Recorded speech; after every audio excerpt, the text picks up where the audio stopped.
What do you do when you find your real mother's wedding ring buried in the cold, dark earth? My name is Elara, and this is not a nightmare I can wake from. The trowel fell from my numb fingers as I stared at the shallow hole. Next to the ring was a locket, the one holding a picture of my infant self. It was caked in dirt, but unmistakably hers. She never took it off. A cold dread, sharper than the winter air, pierced my heart. If these were here, buried under the old oak tree, then who was the woman sleeping inside our house, the one who wore my mother's face? It began 3 months ago with the screech of tires and a symphony of shattering glass. The police said it was a miracle she survived the head-on collision. My mother, Evelyn, was pronounced dead for 2 full minutes at the scene before they shocked her back to a fragile life. For weeks, she was a ghost in a hospital bed, swathed in white bandages, her body broken, but clinging fiercely to existence. I barely left her side, surviving on terrible coffee and the desperate hope that her eyes would open and truly see me again. When she finally woke, the doctors called it a profound recovery. She was calm, serene even. The mother I knew was a whirlwind of messy buns, paint-stained jeans, and impatient energy. This woman was different. Her movements were fluid, precise, almost rehearsed. She spoke in a soft, measured tone, never raising her voice. She was endlessly patient, kind to a fault. Everyone remarked on it. A near-death experience changes a person, they said. You're so lucky, Elara. She's a miracle. I tried to believe them. I wanted to believe them more than anything. But the first wrong note was her smile. My mother's smile was a sudden, brilliant event that crinkled the corners of her eyes and showed a slightly crooked tooth. This new smile was a slow, precise curve of the lips. It was perfect, symmetrical, and it never reached her eyes. Her eyes were the second wrong note. They were the same shade of hazel, but the light behind them was distant, observational, like someone studying a fascinating insect. She would watch me with that placid smile, and a shiver would crawl down my spine every single time. The changes were subtle but chilling. She stopped drinking coffee, claiming it was too bitter, though she used to guzzle it black. She now meticulously arranged her food on the plate, eating each item separately. My mother, who once accidentally used salt instead of sugar in a cake, now cooked with an unsettling, robotic perfection. The vibrant, abstract paintings that once filled her studio were gone. She had cleared it out, stating she needed a new hobby, a fresh start. The house felt sterile, quiet, and wrong. It no longer felt like our home. Her new obsession started innocently enough. A small, antique porcelain doll appeared on the mantelpiece. It had vacant blue glass eyes and rosy painted cheeks. Its frilly dress was faded with age. "Isn't she lovely?" the woman wearing my mother's skin asked. Her voice held a strange reverence. I shrugged, dismissing it as a quirky gift from a well-meaning friend. But then another appeared, and another. Within a week, a small army of them lined the shelves, their dead eyes staring out into the room. Their silent judgment filled the house. The collection grew at an alarming rate. Dolls with china faces and matted hair, dolls with tiny porcelain shoes, dolls that played a tinny, distorted music box melody when you turned a key in their backs. She would spend hours dusting them, arranging them, talking to them in a low, humming whisper. She called them her quiet companions. I once walked in on her holding one, its face inches from hers. She was perfectly still, just staring into its painted eyes, as if receiving some silent communication. She didn't even blink. My fear curdled into a solid, constant weight in my stomach.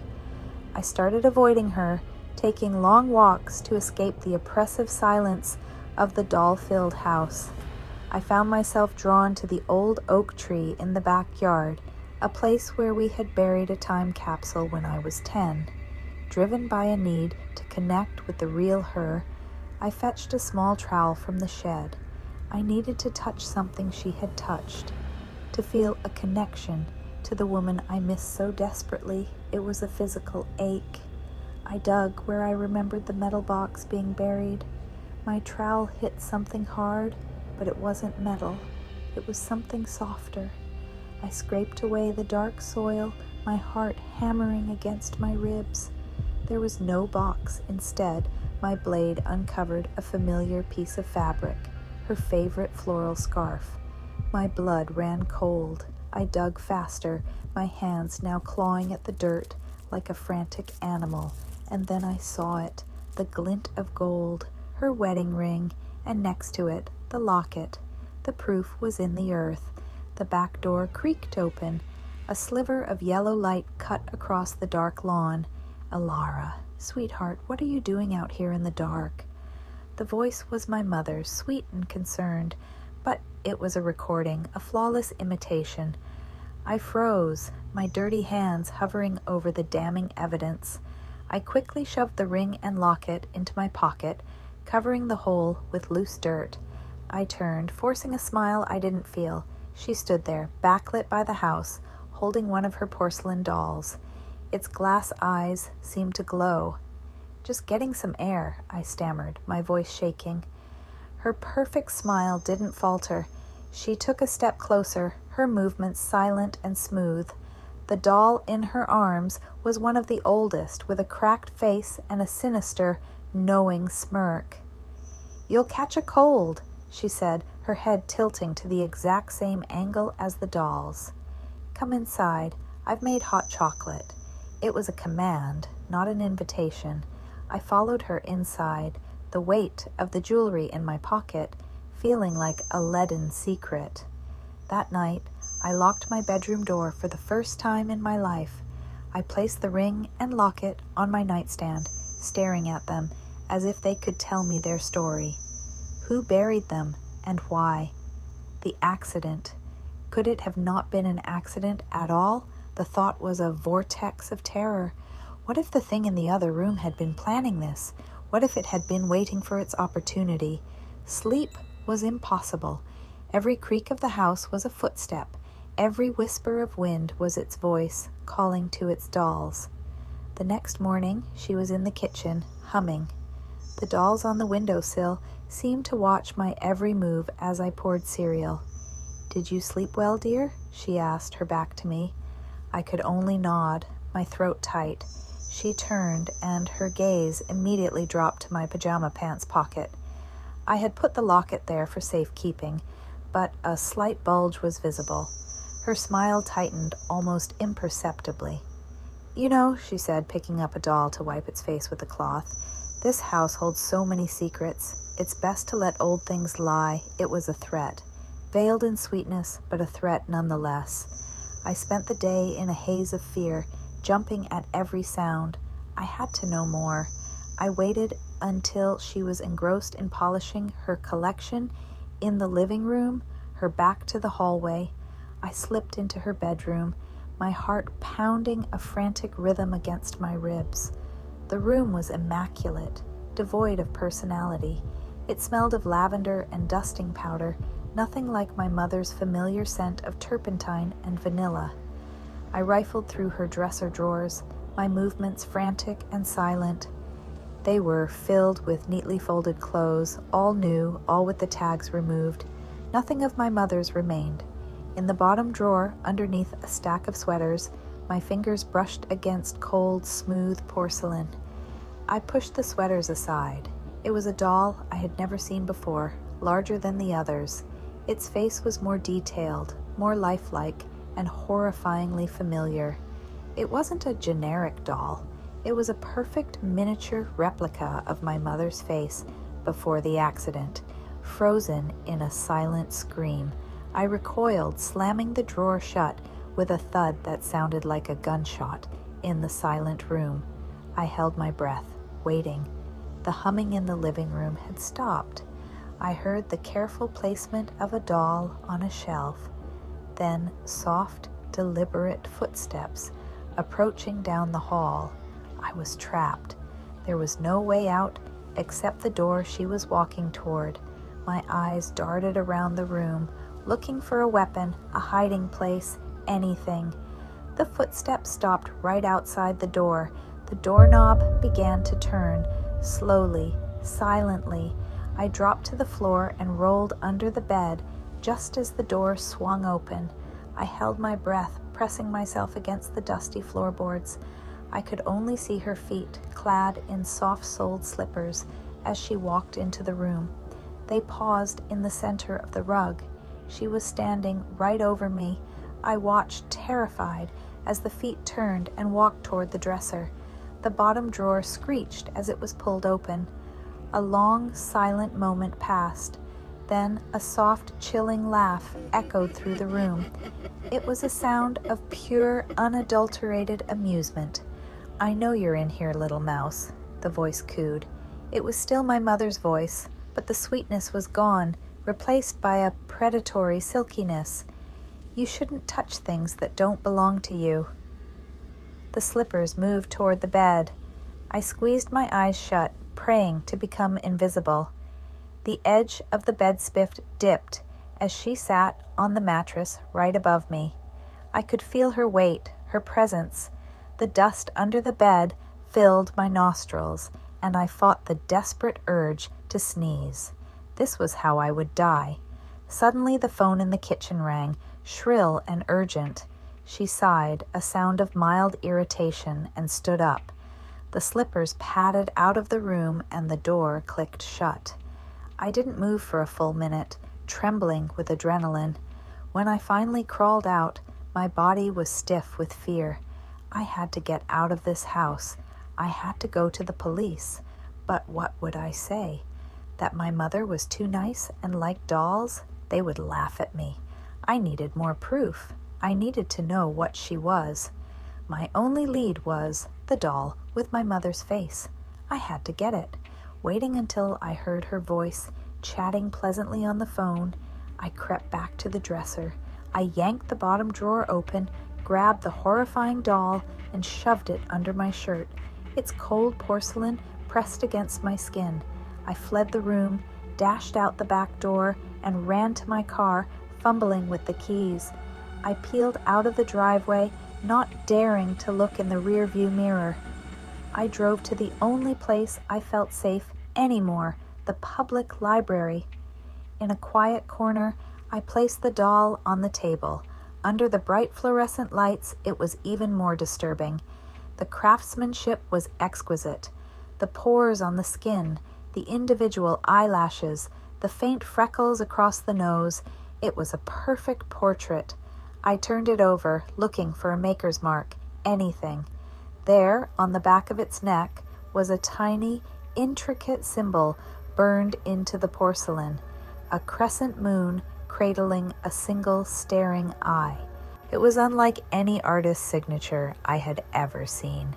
It felt ancient and deeply wrong. I spent hours searching the internet for the symbol, for porcelain artists, for anything related to haunted dolls or possession. I found nothing but silly ghost stories and forums for collectors. Frustrated and terrified, I almost gave up. Then I had a thought. I searched the digital archives of our local newspaper, looking for anything unusual around the date of the accident. And I found it, a small bizarre article buried on page 6. The day before our crash, a hearse had been stolen from a local funeral home. The only thing taken from inside was a body. The body of an elderly woman named Agnes Blackwood, a reclusive and wealthy eccentric known for one thing: her world-class collection of antique porcelain dolls. The article included a grainy photo of her from decades ago. My blood turned to ice. She was standing in front of a glass case, and on the shelf beside her was a doll with the same crescent moon and eye symbol on its neck. The woman in the article had the same distant, observing eyes as the thing now living in my house. The thing that had come home from the hospital was not my mother. It had never been my mother. This was Agnes Blackwood. She had found a new, younger body, but how? The mechanics of it were beyond my understanding, a dark magic woven in the moments my mother was dead on the roadside. The doll collection wasn't a hobby, it was a shrine, a connection to her true self, and I was a loose end, a problem to be dealt with. I had to go back, I had to confront her. I had to make her tell me what she had done with my real mother, though a dark part of me already knew the answer. I drove home, the doll on the passenger seat, feeling like a malevolent co-pilot. The house was dark when I arrived, except for a single light in the living room. I pushed the front door open, my courage fueled by a desperate, grieving rage. The living room was a nightmare tableau. Every single doll was turned to face the doorway, their glassy eyes fixed on me, and sitting in my mother's favorite armchair was the thing wearing her skin. It held the largest doll of all in its lap, stroking its hair. "You took something of mine," it said, not looking up from the doll. Its voice was flat, devoid of its earlier false warmth. "Where is my mother?" I demanded, my voice stronger than I felt. It finally looked up, and the placid mask was gone. Its face was a cold, empty vessel. "She's here," it whispered, a cruel smile playing on its lips. It gestured with its chin toward the dolls lining the walls. "She's with all my other beautiful girls. She's finally quiet, finally perfect." The horror of its meaning washed over me. This was not just a possession, it was a collection. My mother's soul, her essence, was trapped inside one of these porcelain prisons. I lunged, not at it, but at the shelves, sweeping my arms across them. Dolls crashed to the floor in a cacophony of shattering porcelain and tinkling music boxes. The thing shrieked, a sound of genuine anguish and fury, and launched itself at me. We fell to the floor amidst the wreckage of its collection. It was impossibly strong, its fingers like iron clamps around my throat. I clawed at its face, but it didn't flinch. Black spots danced at the edge of my vision. This was it. I would become another doll on its shelf. My hand, scrambling blindly through the debris, closed around a long, sharp shard of porcelain, a doll's broken arm. With the last of my strength, I drove it into the side of my attacker's neck. It wasn't a deep wound, but it was a shock. The thing gasped, its grip loosening for a split second. I shoved it off me and scrambled backward, coughing and choking. It touched its neck, looked at the blood on its fingers with an expression of utter outrage, and then its eyes rolled back into its head. It began to seizure, its body convulsing violently on the floor. And then a sound emerged from its mouth, a dry, rasping rattle that was not human. A wisp of something like black smoke poured from its lips, its eyes, its nostrils. It hovered in the air for a moment, a cloud of pure malice, and then shot toward the only intact doll left in the room, the one I had stolen, the one with my mother's face. The porcelain figure vibrated violently on the floor, then fell still. The body on the floor was also still. It was just my mother's empty shell. I called the police and an ambulance. They found me catatonic amidst the destruction, clutching the doll with my mother's face. The official story was that my mother, suffering from severe post-traumatic stress, had a psychotic break and attacked me. She was sedated and taken to a high-security psychiatric facility. I didn't try to explain the truth. They would never believe me. I was the poor, traumatized daughter who had to defend herself. I was left alone in a house that felt emptier than ever, surrounded by the silent, watching fragments of a shattered collection. I kept one doll, the one that had been Agnes Blackwood's final vessel. I keep it locked in a metal box, buried deep in a storage unit. I don't know if her consciousness is still trapped inside, or if my act of violence finally released it. Sometimes, in the dead of night, I think I hear a faint, tinny melody coming from that direction. I sold the house. I moved far away, but I can't escape the feeling of being watched. I see porcelain dolls in antique shop windows, and my breath catches. I see a certain smile on a stranger's face, and I freeze. The experience taught me a terrifying lesson about the fragility of identity and the darkness that can hide behind a familiar face. Evil rarely announces itself with a roar. It often arrives wearing a smile, a perfect imitation of love.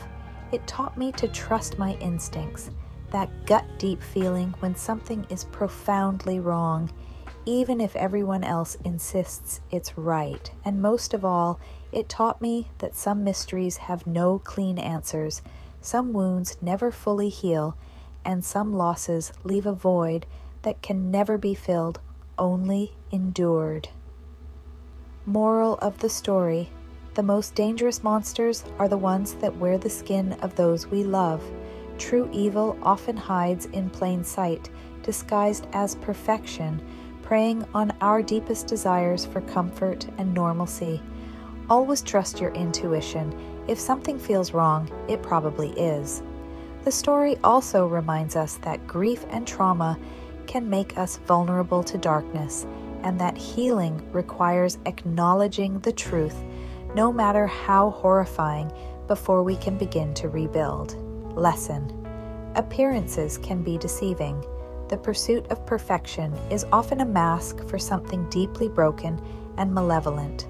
The love and memory of who a person truly was is their real legacy, not the hollow shell they might leave behind.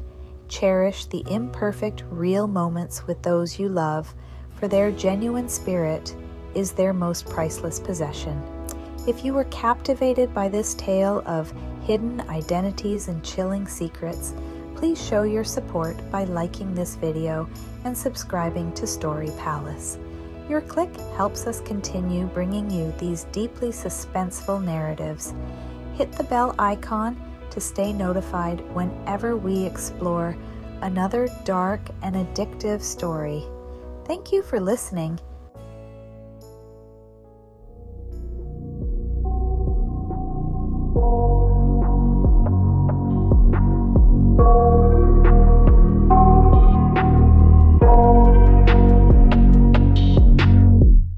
I got nightmares in my head, I fear that the thoughts build up until I can't hear, that my mind fills up into a creature, and it haunts me somewhere much deeper. Anxiety, filling up every space, no privacy, and silently, it could build and build until you finally see.